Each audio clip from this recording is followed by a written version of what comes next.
Hey, what's going on, guys? It's Brian coming to you from the TST Industries Garage. As you can see behind me, I have a 2013 model year blue BMW S1000RR. Now, it does already have our taillight on it, but you can see here that it has this horrifically ugly OEM fender, and today we're going to be taking care of that. Although I'm doing this installation on a 2013 model year, this does apply for years 2009 to 2019. Those newer model year bikes that came out around 15, 16, they do have a little bit of different nuances in terms of the way that the fairings actually clip together, but I'll explain that as we get into that situation.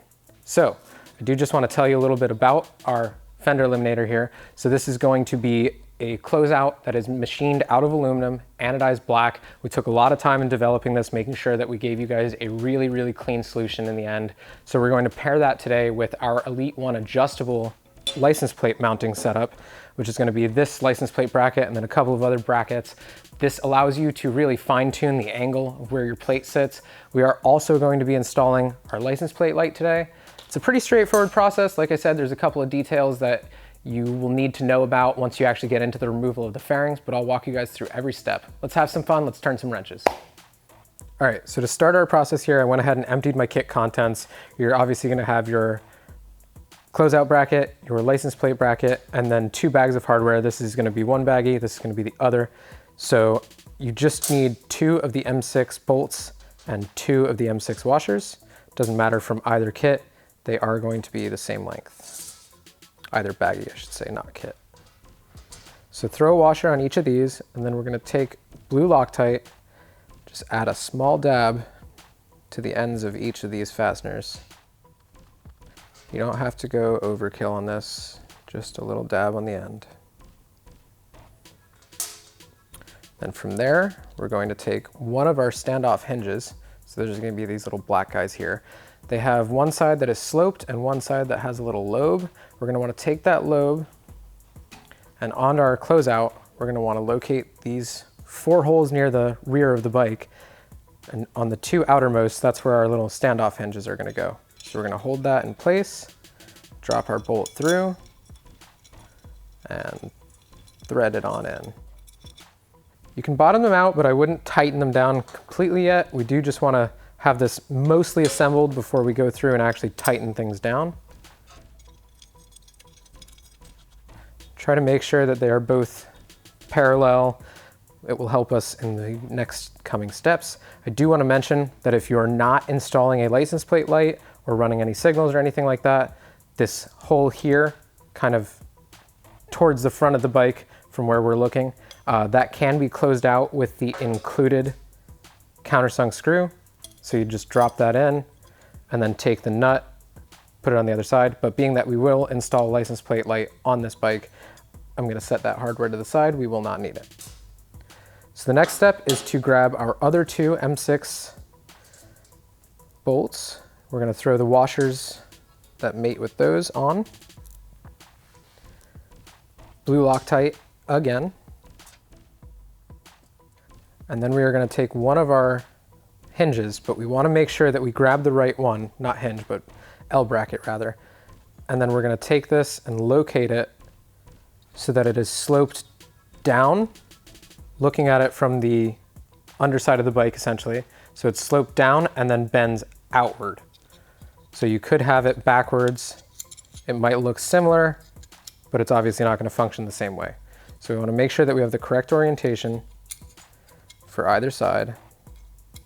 And we're gonna wanna drop our bolt through. Go ahead and capture that hinge. There's a little standoff on there. It's a self-locating concentric ring.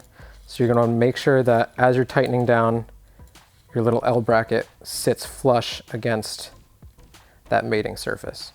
So again, don't tighten this down completely, just enough to make sure that it's not wandering around on you. Repeat the process for the other side.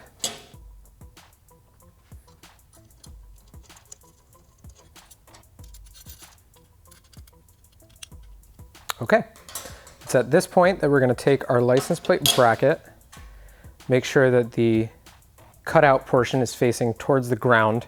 It's obviously upside down right now as we're looking at it. But this is why we left a little bit of play in our standoff hinges here, because now we can make sure that these 2 surfaces are parallel, and you wanna make sure that they're kind of in a similar location. And at this time, we're going to take one of our small M5 countersunks. There are 3 longer ones that will come in the other baggie of hardware, but those are actually for mounting this. So we're going to want to take the shorter of the 2, drop it through our license plate bracket in the innermost hole. Make sure you've captured the other side of that little standoff hinge. And we're going to take the M5 nylock, hand thread that on, and do the same for the other side. Now we're going to want to take a 3mm Allen and an 8mm socket. Just go ahead and start to tighten these guys down a little bit. Make sure before you get to bottom out that it's in a happy location, or one that you'd like it to be in. So before I bottom out, I'm going to make sure that my bracket is centered on both of these. I'm going to make sure that my standoffs are parallel. As you move things around, they might tighten themselves up, so loosen it a little bit. Make sure that you're getting really nice fitment on all these components together.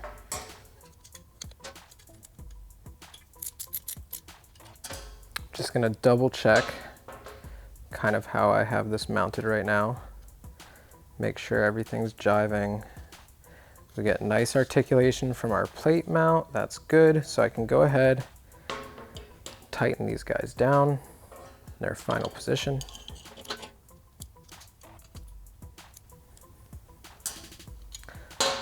And then on the flip side, we hadn't tightened these down yet, so go ahead and do that on the back side of that closeout.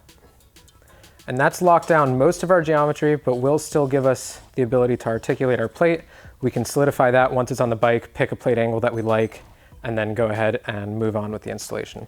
So at this point, I'm actually going to route my license plate light. You don't have to do that at this point. Obviously, if you're not installing a license plate light, this will not apply to you. Keep track of your tap splice connectors. You don't want to lose them like I almost just did. So we're going to take off our little twisty tie here that keeps our cable managed. And then this is the important part. You want to make sure that you're not capturing, I'm going to try to show you guys this as best as I can. You want to make sure that you're not putting your license plate light, the wire of it, through that furthermost hole. You want to go to the one that's a little bit closer towards the inside of the bike. That's going to allow for proper mounting. So I'm going to take my license plate wire, just navigate it up through that hole.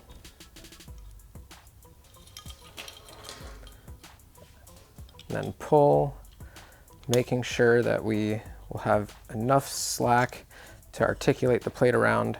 And then at this point, we're actually going to go ahead and jump over to the bike, remove the OEM fender, and then install this guy. All right, so we're over on the bike now. We're gonna wanna go ahead and remove our passenger seat, our main seat, and then the tail fairings. We'll start by removing the passenger seat. You guys know how that one goes. Set it off to the side. We're gonna grab a T25 Torx bit, and then we're gonna remove the 2 bolts that are fastening the seat down.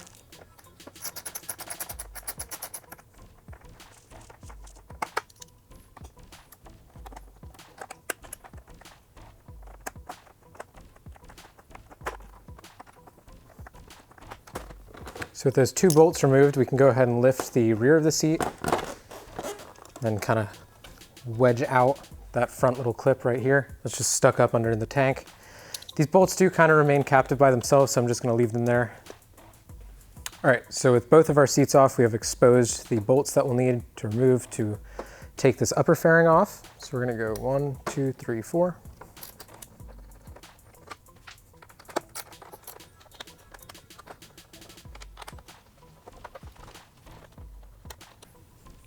All right, so with those 4 upper fasteners removed, we have 6 that we're gonna need to remove from the lower tail section. So it's gonna be 1, 2, 3 on either side.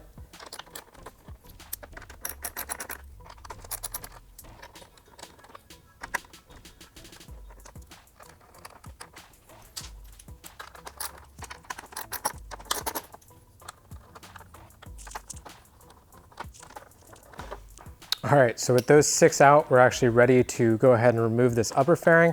I want to show you guys some details of how those actually unclip. All right, so to start the removal process of this upper fairing, we're going to have to dislodge two little locking tabs down here by these other tabs that we removed the screws from. So I'm going to use a very small flathead screwdriver, just kind of get in there and pry that small tab up while I try to separate the fairings. And you'll see there it kind of just pops up once it's ready to go. There we are. Set my screwdriver down. Now I'm going to go ahead and lift up on this upper fairing. Sometimes you need to press the lower fairing in to get it to remove some of those little locking tabs. There we are. And then towards the back, we're going to do kind of like a sliding motion, but also pushing on that under fairing. So we're going to want to push back, but still kind of lifting up while we're pushing in on the lower fairing to remove those tabs. Can be a little tricky, but you want to make sure that you don't break any of these. There we are. Set that off to the side. It's at this point that I want to go ahead and point out we do have our TST Industries integrated taillight here. This is the OEM plug. That is what would be plugged in to the locating BMW or the mating BMW plug itself. As you can see, I have our TST flasher relay set up in here. It's actually tucked down in with all the other electronics on this bike. But OEM or not, this process is going to be the same. You're going to want to press on the small lock feature on the top of this, push down and remove it. So that's this small lock feature on the top. And as you're pushing down, you're going to want to pull that off, remove it, and go ahead. If you have the OEM set up, this one will be kind of attached to the bike. You'd want to go ahead and remove that at that point, sliding it off that little locating feature there. So with our upper fairing removed and our OEM stuff unplugged, we are ready to take this fender off. I do just want to point out that once this comes off, this entire tail section is actually going to come down. So just be wary when you're taking that third bolt out that this is all going to want to come down on top of you. We are going to have to unplug the taillight at that point, but I'll walk you guys through that when we get there. So let's remove the two frontward-most bolts and then the third one, and we'll deal with this fairing as it drops.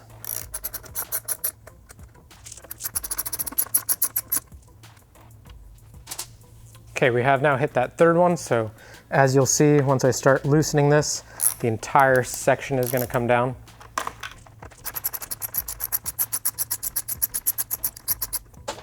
So I'm going to support this with my hand while I remove the rest of those threads.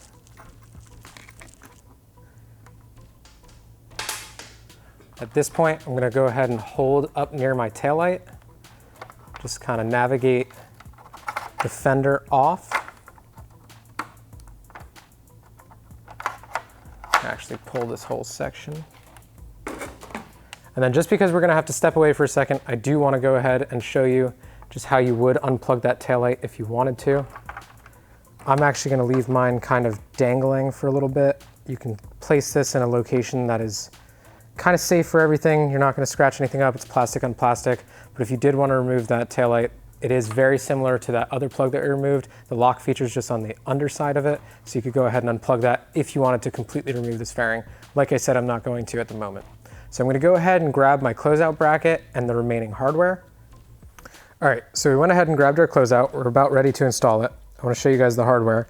So we have 3 M5 countersink bolts, screws, however you'd like to refer to them. One is a different length. That one is going to go in the rearmost hole. So not these two lower ones, but that furthest one. And then we have 3 black spacers. Those are going to have to be located on each screw. So let's go ahead and throw these into their locations. 2 longer towards the front of the bike, 1 shorter towards the rear. And before I throw those spacers on and turn this guy over, we're going to take blue tape and cover each one of those countersinks, just to kind of keep them in place. So with those secured, I can go ahead and flip over. I'm going to throw my black spacers on each. I'm going to take my license plate light wire and route it up into the same location that the OEM lighting harness came out of. I'm going to feed a little bit up into it and then pull. Just kind of want to make sure that this doesn't get pinched once we throw that fairing back on. So I'm going to go ahead and lift my fairing up. I'm going to locate that lower kind of locking tab, making sure I'm locating my taillight wires at the same time into a happy position. I'm going to just kind of throw it up into the subframe and continue bringing this up. Make sure I'm not pinching anything. No wires are in the way of holes. Perfect. So as I'm bringing my closeout up to the bike, I'm going to continue to pull on my license plate light wire, just to make sure that we eliminate as much slop as possible, but do still give yourself a little bit of wiggle room. I am actually removing my tape at the moment. I didn't want to, but just make sure that your bolts are kind of locating up into happier positions. I'm going to go ahead and take my third piece of tape off once I have my tool in my hand. It's a delicate balance here of what to tighten down first, but we could go ahead and expose the head of that bolt with the tape kind of pushed to the side and then start to thread that guy in. So it's starting to thread in. Once you get a couple threads started, you can go ahead and move to one of the other screws.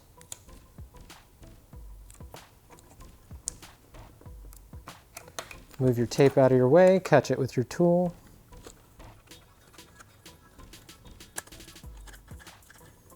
All right, so now with all of our tape out of the way, our screw's kind of close to bottomed out, but not exactly. We want to make sure that our license plate light is not pinched in between the fairing and the bracket like mine is. So I'm going to back off on this screw a tiny bit and go ahead and take an Allen tool or something of that sort and just kind of push that license plate light up underneath, making sure that you keep some slack on it. Last thing you'd want to do is go ahead and adjust your plate, and then as you adjust it down or something, you tear the license plate light wire up because it was mounted a little bit too tight. So I'm happy with where that is. I can go ahead and start tightening these down fully. There is a little bit of tolerance in this, so just make sure that you're self-centered on the fairing. Move my bracket out of the way.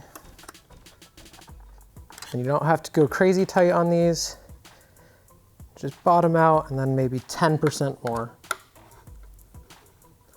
You do have that black plastic spacer in there, so you could crush that down if you go a little too hard, but I'm happy with where I have that now. So at this point, we're gonna go ahead and actually tap splice our license plate light and then just go ahead and reassemble everything. All right, so we are gonna be installing this license plate light in addition to our taillight that's already been installed. So we are gonna do that on the taillight side of the harness. If you're doing this on an OEM unit or potentially somebody else's light, hope that's not the case, but if it is, just go ahead and check the polarity of the OEM plug before you tap into anything. I just wanna make sure that you guys aren't tapping into the wrong portion of your harness. Maybe you tap into the signal or something like that. We're gonna make sure that that doesn't happen by installing it with our TST taillight and on our harness side. So we're gonna wanna go from the connector from the OEM bike into our little resistor pack that then goes onto the taillight. I want you to grab the black wire and the red wire. Just make sure that those are available. We're gonna take our little posi taps, take the lower section off, place that over the wire, and then go ahead and just screw that down. Make sure that you have made a good engagement. The wire's in the center, perfect. So now we're gonna grab that red wire. This is all gonna be from the black plug to the white plug, that little section in between that resistor pack that we have for our taillight. So we're gonna take the red wire, posi tap down, just kind of screw that down, make sure that that little tip of that posi tap actually makes a connection. You can kind of see it from the side if you look. It's a little hard to convey on camera, but you'd see that little metal tip that punctures down into the wire. So then we're gonna take the tops of these off. There's that second section. We're gonna apply these to our license plate light. Go ahead and get that lead exposed through. Do that for the red and the black wire. And then easy enough, we're gonna go black to black.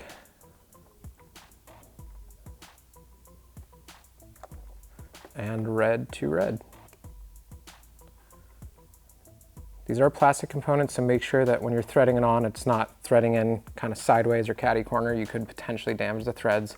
Just go ahead and give these a light pull, make sure that they're secured in there, and then we could go ahead and just kind of tuck these out of the way. So with our wires cleaned up, just do one last check, make sure that license plate light is working. Beautiful, very bright. And now we're gonna go ahead and reassemble this tail section. It is very straightforward. It's the exact opposite steps of the way that we took it off. So we're gonna wanna throw that top fairing on, the 6 screws in the bottom, and then the 4 on top.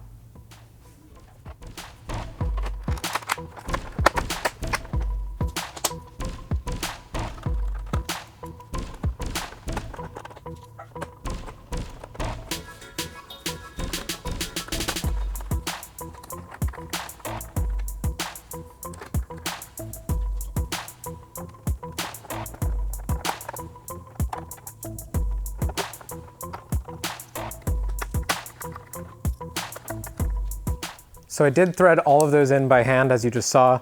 Now there is a little bit of tolerance in this whole system back here, so we do just want to make sure that everything's kind of jiving together properly. The taillight has a little bit of play forward and aft. So you just want to make sure that everything's kind of in its happy position, make sure all the clips are down before we really crank down on any of this. And then you could go ahead and start tightening everything down.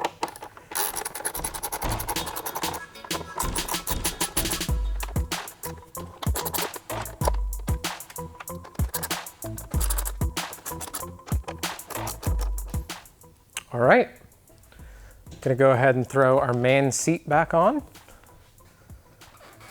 Locate that forward clip underneath the tank first, push forward, and then dodge the fairings with those 2 screw bosses. These bolts are very nice and they do actually self-locate, but just make sure that you don't cross-thread these for sure. That would be a sad day.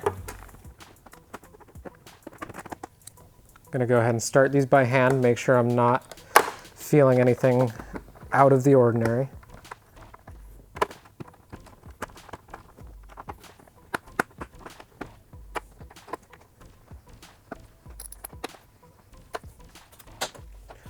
Throw our passenger seat back on. Locate those 2 clips. Press down. Engage the lock feature. Our last step is going to be to mount our plate, locate our license plate light, and then adjust our angle. All right, so we're going to take our plate mounting hardware, locate that up onto our license plate bracket, start hand threading these guys in. Don't go to bottom out just yet. We're going to want to locate everything, make sure it's all centered and happy. Now, if you were doing this as a permanent installation, which this is also going to be a permanent installation, but if you wanted to make sure that your license plate light was really, really secured, that does come with that 3M pad that you can see here. You could have gone ahead and peeled that off, applied that to the license plate itself, and then mounted that up. We like to be able to kind of locate where it is, and we found that just kind of sandwiching it in between the plate and the license plate bracket does actually hold it in a very safe position. So I'm going to go ahead and locate that down, make sure my plate's centered. Take a peek from exactly in the center. I like where that is, so I'm gonna go ahead and tighten my hardware down. And then the very last step before we call this installation complete is just going to be to pick an angle that we would like this to sit at. So I'm gonna go just about as far back as we can before that license plate light wants to hit anything. Go ahead and secure these fasteners that we left. Make sure everything's tight, make sure we like everything's position. There we have it, guys. That installation is complete. We've completely cleaned up the rear end of this motorcycle. We've changed out the taillight. If you want to see that in another video, Bart has walked you through every step that you could possibly think of to get that taillight on and functioning. We just went ahead and installed our Elite-1 adjustable fender eliminator system. It's very, very similar on all the model year bikes. There are some subtle differences in these fairings, but Bart actually covers those in his taillight installation. So if you do have that other video, go ahead and watch some sections of the taillight installation, even if you don't have it, just to see how these fairings come apart. But the installation is very straightforward. If you guys like these parts, go ahead, head on over to our website at tstindustries.com. We have plenty of products for this bike, crash protection, lighting, all sorts of accessories. Go ahead and check us out. Definitely check out our YouTube channel if you like this video and want to see us working on bikes some more. I'll catch you guys next time. It's been Brian.